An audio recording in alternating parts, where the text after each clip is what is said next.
Santé, coordonner l'action des 14 régions médicales avec le niveau central, c'est l'objectif de la rencontre entre les médecins, chefs de région et le ministre de la Santé. La relance des activités courantes est nécessaire, comme l'amélioration des moyens d'intervention. Quelques événements sanitaires sont à surveiller. Il s'agit notamment de la dengue et de la fièvre jaune.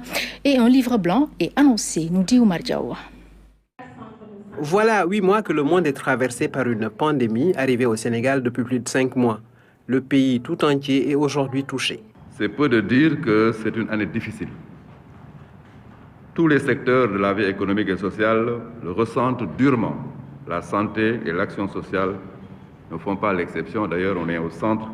Au centre de cette crise, le secteur médico-sanitaire. Autour du cabinet, du secrétariat général et des directions techniques, les 14 médecins-chefs de région. Je note que les situations épidémiologiques varient d'une région à une autre, que les régions ne disposent pas des mêmes ressources, avec des moyens qui, il faut le reconnaître, ne sont pas toujours suffisants.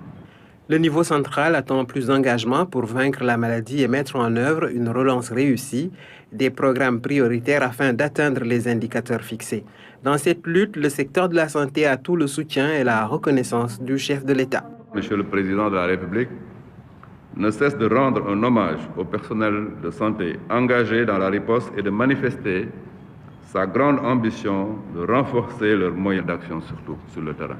Après tant d'efforts et de sacrifices, de vies sauvées et d'autres perdues, on se demande à quand la fin de cette épreuve. Nous ne savons pas, parce que dans l'historique de la médecine, on se rend compte que des grippes peuvent faire 2 à 3 ans. Donc aujourd'hui, il va falloir s'arrêter. Donc les stratégies continuent, on évalue, on essaie de réadapter. S'adapter à chaque fois pour rester en phase avec la situation, maintenir l'état de veille dans les 20 sites sentinelles. Aujourd'hui, on a un cas de dengue, on a eu un cas de fièvre jaune, on a eu un cas de Crimée-Congo. Mais tout cela, c'est parce que nous avons des sites sentinelles dans ce qu'on appelle le réseau 4S. Ces événements de santé publique sont détectés et sous contrôle pour ne pas se disséminer.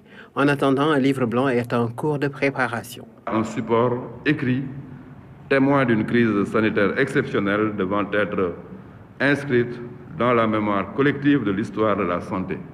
Un récit fidèle et pas fictif d'une situation sanitaire inédite destinée aux générations actuelles et futures, un héritage de connaissances à inscrire dans la mémoire collective pour relever d'autres défis.